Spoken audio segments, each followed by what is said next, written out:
Medfield. Welcome to the newest adventure of what's happening in Medfield. My guest today is Town Moderator Scott McDermott, who you all know if you went to town meeting. How many were there this year? 900? Yeah, close to 900. That's what I thought. And he's going to tell us about how he got to be a moderator, town meeting, how does he run town meeting, and any thoughts he's got about it, and I hope he'll have some good stories for us too. So let's see what Scott's got going. How'd you become a moderator? I was on the Park and Rec Commission, and George Niles left. I knew he was leaving. I had been kind of an admirer of the moderator's role for a long time as a process driver and somebody that really helped the town to be able to address its budgets and its articles. So were you here when Ralph Copeland was moderator? I was, for the last few years. He was a very good friend of mine. I know he was, and he was a great moderator. And he did how many years? Do you remember? Oh, a long time, because my husband was the deputy moderator. Okay. And one time Ralph had some conflict, so Andy had to run the meeting, and then he had a conflict because I was on the Board of Selectmen.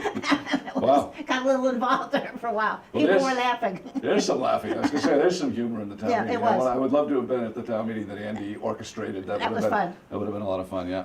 Okay, so after George Niles left, then I ran. That was in 2003. Mm-hmm.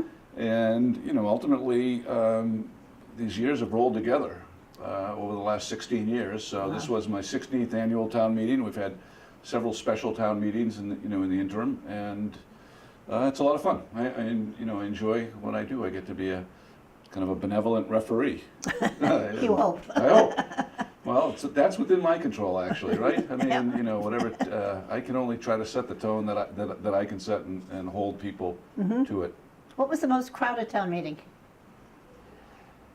Oh gosh, we always get a lot of people on those considerations of being able to purchase property. Open space in the old days, when we had those parcels that we ended up acquiring, they got a lot of people, and I think when we acquired the former Medfield State Hospital, that was a large crowd. It was jammed. Going back before that, there were town meetings having to do with when they were doing the initial educational, big step with the memorial school and with the high school and the middle school swapping places. Those crowds were really large. They were. Yeah. They weren't contentious that I remember, though. I remember difference of opinion. But I don't remember nasty. Medfield has always been marked by a higher degree of civility and kind of a community approach to their town meeting than some other towns. So we haven't had a lack of civility, that has been corrupting of the of the process. We've had a couple of folks who got near the edge there, but absolutely. That's to be expected, because there's a lot of emotion on these issues. There's a lot of emotion in town right now. Yes, there are. There are a tremendous amount of emotions out there. Yeah. These are tricky issues. This is what government does. It does the harder things. It has to make choices and priorities, and they do that through budgets, and they do that through the laws and the regulations that are passed at town meeting. That's why I think town meeting is so important. We were fascinated, me especially, when we moved here. I'd never been to it, lived in a small town. I've never heard of town meeting, except in reading about it in a book, and that was about it. And I had no idea what it was like. So we were both mesmerized by town meeting. It was hard to get it was very hard to get a babysitter then, and we had 6 little kids. I bet, yeah. And we did have, thank God. Which explains it. The 6 kids and the town meeting. I'm not sure which is to get hard to get a babysitter. I don't know, who knows. But finally, the girl next door was old enough, so she became our standing babysitter. Okay. But before that, we would take turns.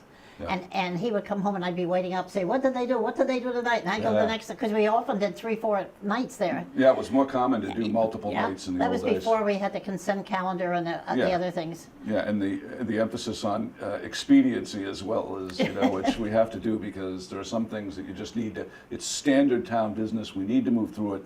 The voters should be aware that this is what we have to address. You have to address water and sewer and zoning and a variety of different things, personnel issues every year, beyond the budgets and beyond what are the more major initiatives of that particular year. You still have to do that work in the annual town meeting. But I grew up in Westwood, where they had an open town meeting, and I had seen it during my formative years and heard it talked about, so it wasn't rare. Medfield, of course, you can literally go back to Richard's histories And Mr. Tilden's histories, and you can read about, in pre-colonial time, there was an article in the Globe in April, they talked about how the town meeting kind of related back to colonial times. And I said, no, pre-colonial times Absolutely. out here in Medfield. I mean, beginning in 1650 and 1651, it took meetings to and they were held regularly and they were important. And some of the meetings were in the church, the all- Unitarian Church. No, for sure they were. I was amazed when I heard that. Yeah, that was the town hall. I mean, that's another whole, avenue, the issue of, separation of church and state and how that evolved, over time. But, right before town meeting, I actually cut it out, was one of Richard's This Old Town features. And he was talking about the colonial period and, in how the town meeting in 1773,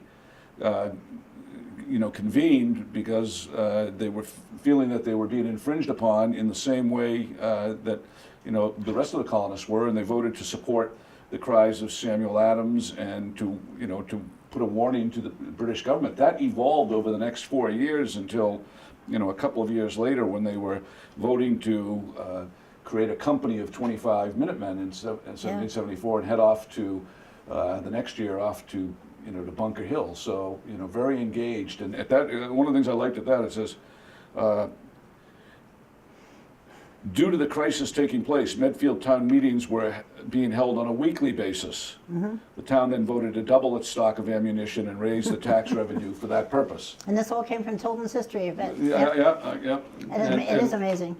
And Richard obviously passing it along in such a readable and to me a very engaging form. I love. It's great to have it in the newspaper because written, I'd love to know what Mr. Tilden was like as a person because I bought his book, of course, and I've looked through it many times. But it's interesting stuff.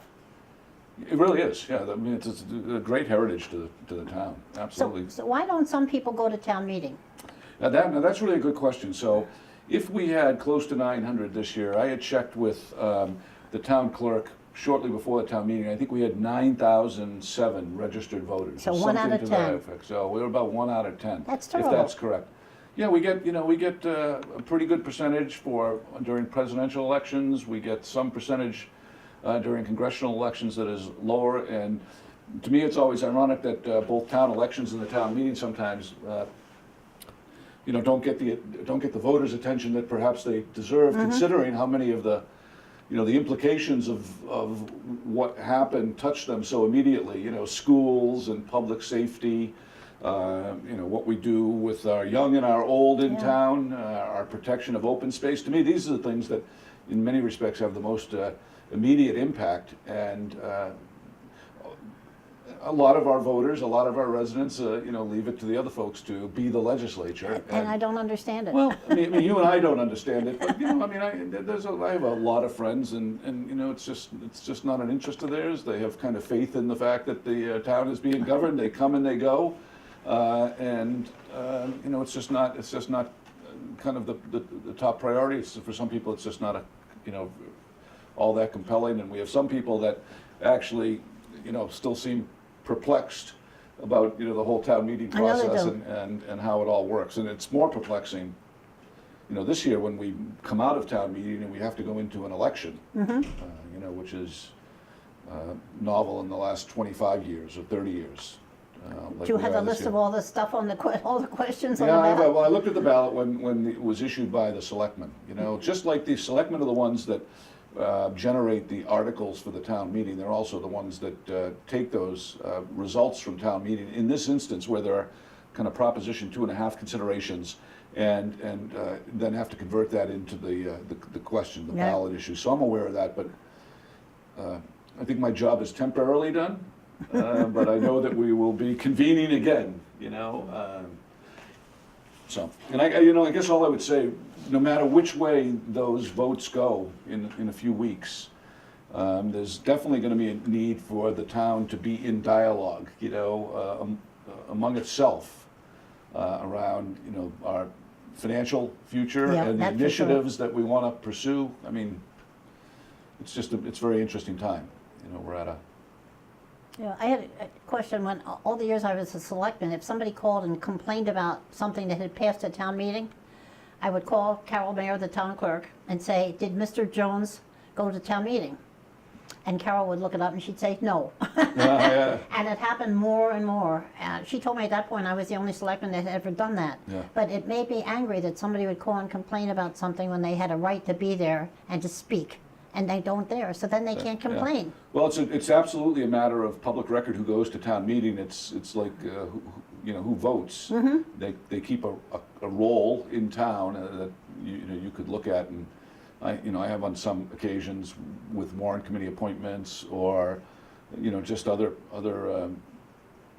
components where I thought it might make a difference to know, but not very often. Have you thought at all about the little clickers voting? Several people have told me they didn't want to stand up and vote for or against something, knowing that other people near them are going to vote the opposite way. Yep. Do you have any way to get those little clickers so people wouldn't know?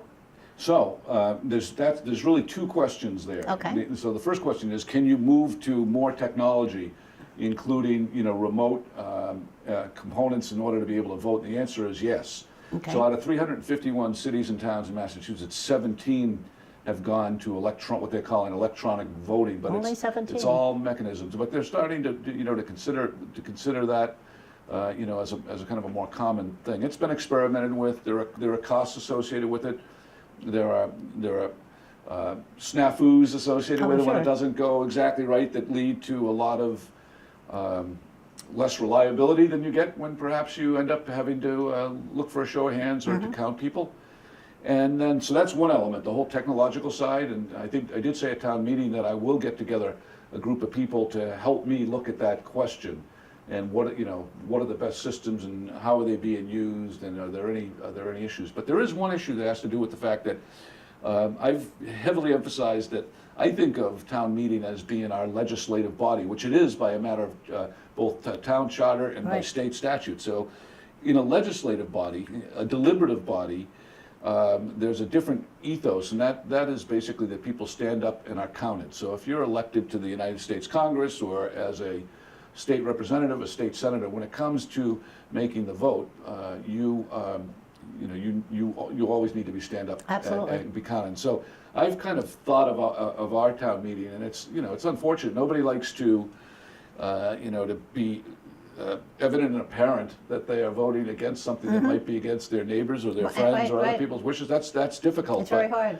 But on the other hand, we get the process benefits of everybody being stand up and be counted and knowing that they have that opportunity. And I do think of it as a legislative group. It's the legislative group that the other 8,100 voters allows to address and often it's the most informed and sometimes has the best capabilities to be able to consider these questions because they've been paying attention all along. And sometimes it's a function of the development of people who are able to grow considerable blocks of voters in support of their positions. Which we've seen many times. Many times. That's the nature of it, right? Absolutely. We're going to see the same thing, I assume, occur in one fashion or another at the ballot box, which is there you get your secret ballot, and nobody has to worry about having to acknowledge publicly what they've voted for. So, I'm very interested. I don't have any more particular vision than anybody else does about what's going to happen on June 11th.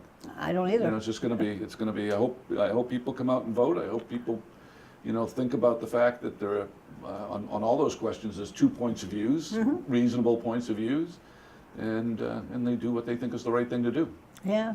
And be very curious to see what the turnout is. Yeah. Very, very curious. Yeah. We've had to be at the center on June 11th. Yep. All day long. All day long, and it's. I think a lot of people, because of the variety of the different initiatives, the articles that have been put to a ballot, I think there's going to be a lot of people that are going to show up who care about these these various issues, and hopefully, I always say, hopefully they'll remember what I call the fabric of the community fabric, which is what makes Medfield special and different. Is that we've been long committed as long as I've been involved, so that's 25 years, and add another, how many, when did you first get involved in town government? In the 60s. Yeah, so between the two of us, we have a lot of years, Yeah. and one of the things that has differentiated Medfield is that it has somehow figured out how to care for the schools, education has always had a certain sense of primacy, but also all the other things Absolutely. that we need to do and do well to make it a great town and a great community, a great place for people to live and for many people to raise their families, and that's that part of having all that woven together and make it all work.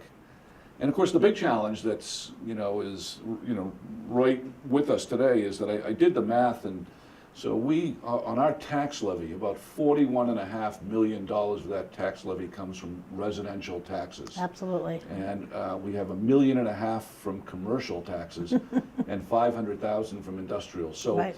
If you take the $41.5 million of our tax levy that's raised against the total with the commercial and the industrial, it's 95.4% Yep. comes from those, and then the rest, the other 500,000 or so comes from personal property taxes. So that's a very, very heavy percentage. It certainly and, is. And we don't have the benefit of having what Westwood has over near where I grew up. That Westwood station. Yeah, and, it certainly changed, hasn't it? Natick has that whole area of Route 9, and it does change the dimension. But Yep. we also garner a lot of benefits from it. Just go out and look at the Charles River from the backside of the former state hospital, Yeah, or go it's so to gorgeous view. climb Noon Hill, Yeah. or do a walk around Rocky Woods. Absolutely, or, I love Rocky out, Woods. Just out behind the Wheelock School on those Wheelock fields. I've been there. It's an awesome place. Yeah. So Well, the moderator has other duties beside town meeting. You've got to appoint. I do. The warrant committee is a huge job. It is. I always tell people there's 3 jobs, and one is conducting the town meeting, which involves what people see over those, this year it was almost 7 hours, but one night or 2, together with making sure that all of the people who contribute, which are the school department and Medfield TV, Chris Allen, are all coordinated so that we can kind of pull off that production on that particular night. And we spend some time together, public safety, making sure that we have a really a good town meeting. Absolutely. So that's important. But then the town meeting itself, and then to your point, the appointment of all of the members of the warrant committee. They serve in 3-year terms. 3 get appointed or reappointed every year, and I've been doing it now. I think everybody.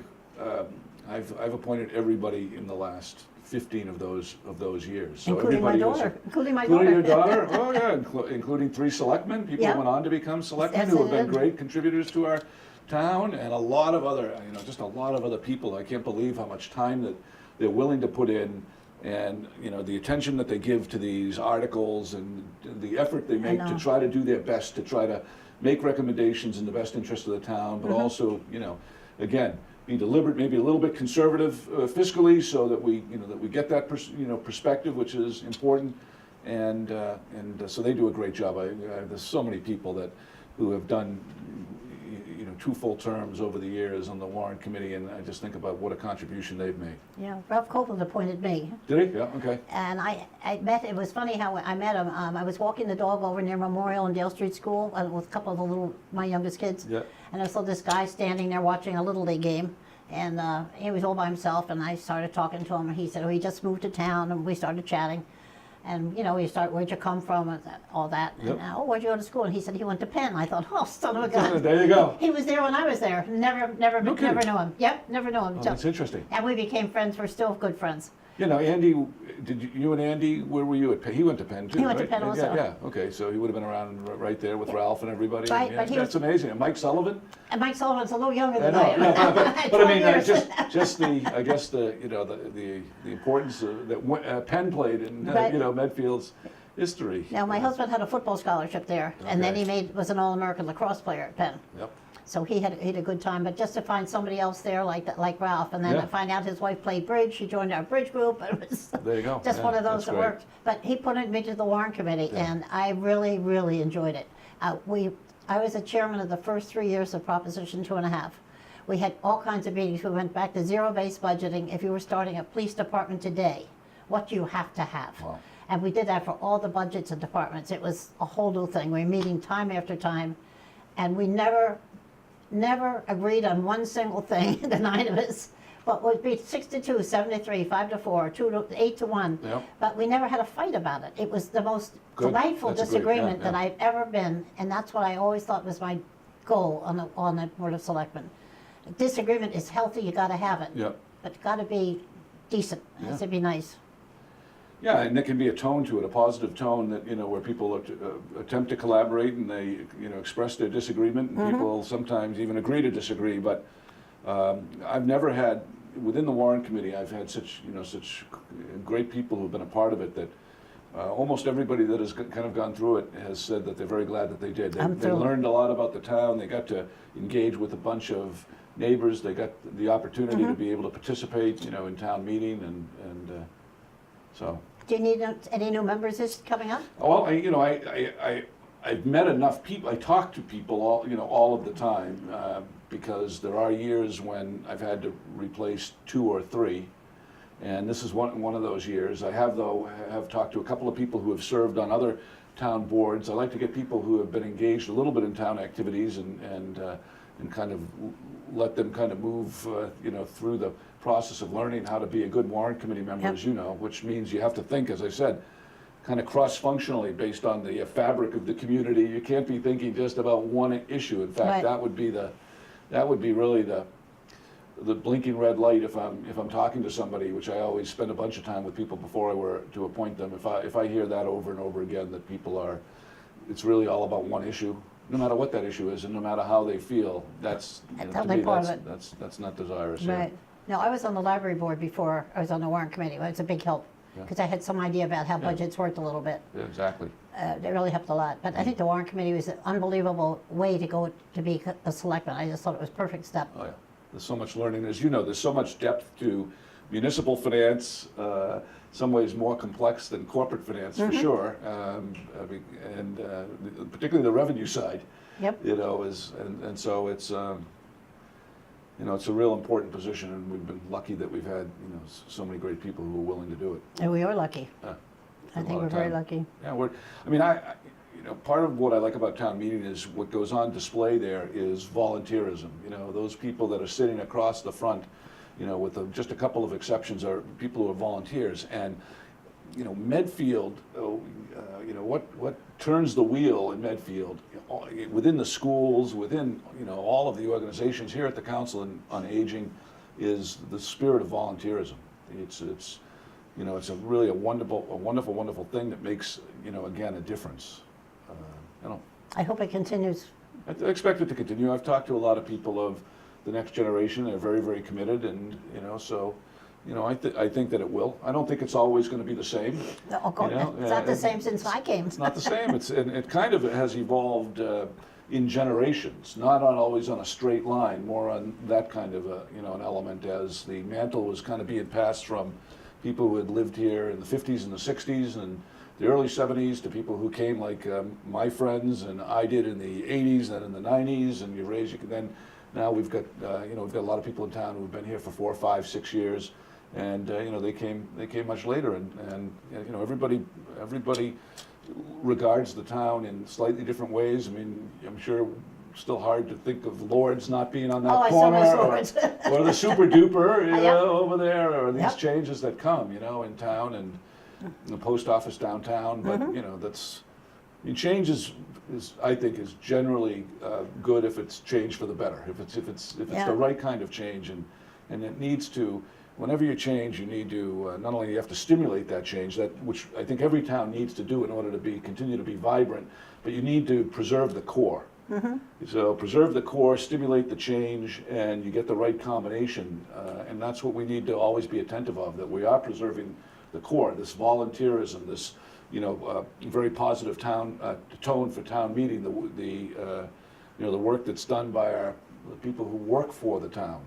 And I think there's so many things that we just need to make sure that we preserve and not spin out too fast. But there are things that are never going to be the same as they once were. It's just things are more complex in some ways. There's more technology, social media. But it was kind of interesting when you went into that, because when we moved here, my next door neighbor, I'd be very friendly. His wife had grown up in the house we bought.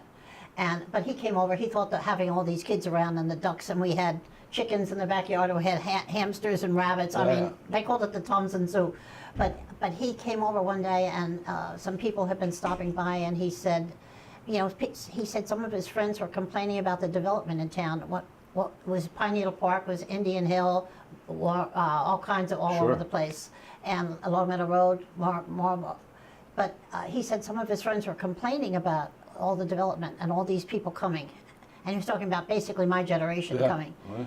And I said, well, what do you think about that, Mr. Lucci? And he said, I got mad in the beginning because the traffic got more, but he said, then I looked around at the people that come to your house, and because Andy was on a Little League team, I had a Girl Scout troop, Yep. and he said, that what he said after I thought about it, he said the people that came in those period, they were people that did something. He said people like you guys that came right in and got involved in something. He said they're doing better than my generation did, and he was very impressed. Oh, interesting. And I thought that was a very interesting comment. Yeah. Very interesting. Yeah. Well, there was a lot of us, particularly me, who followed my wife and her friends into all of this activity because they had kind of pretty immediately gotten involved with things going on in the schools to support that activity, and then, of course, all of the ultimately the other activities that little kids do, and for both of us it became youth sports. Yep. You tell people, if you could maneuver your way through 12 years like I did on the basketball board as a coach and everything, you're well prepared to maybe be town moderator, at that point, because it might even be trickier than running town meeting.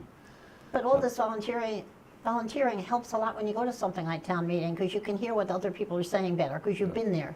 Yeah. You know more what it's about. Well, we just need to keep encouraging it, but I'm confident that it's gonna continue, and that if we do the right things, that the spirit, the differentiation of Medfield is going to continue. I hope so. Yeah.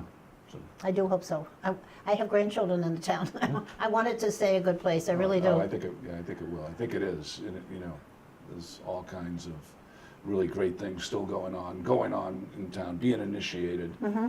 I'm a little more distant to it.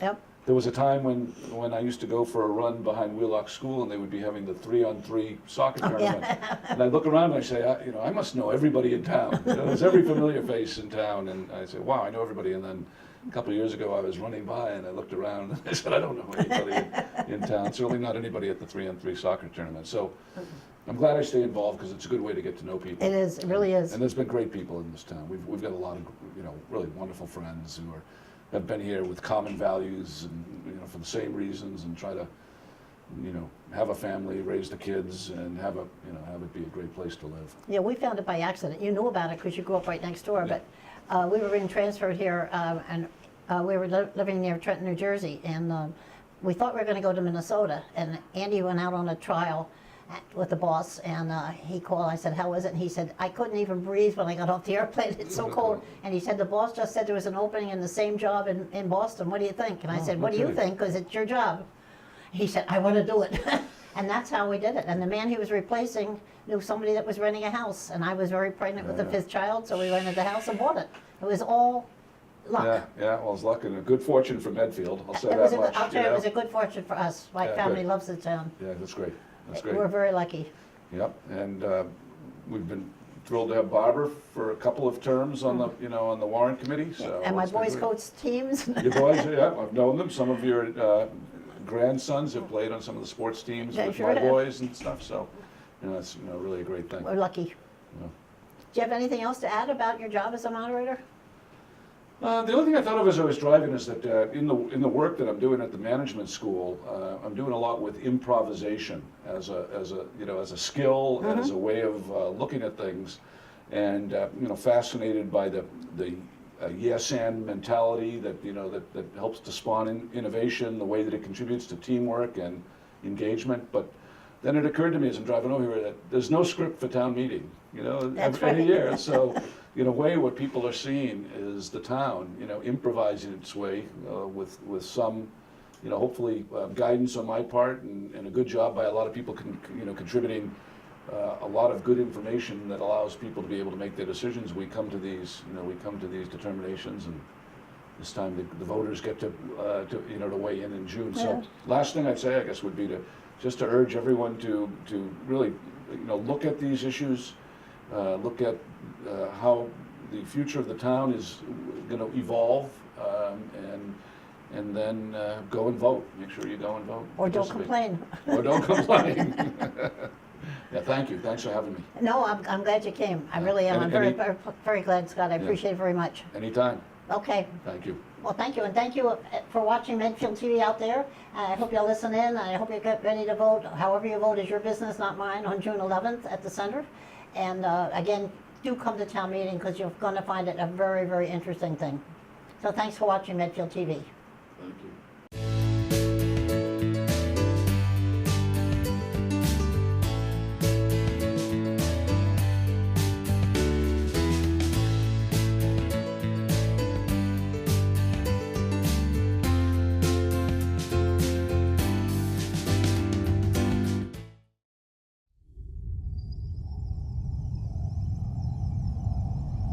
You're watching Medfield TV, community shows.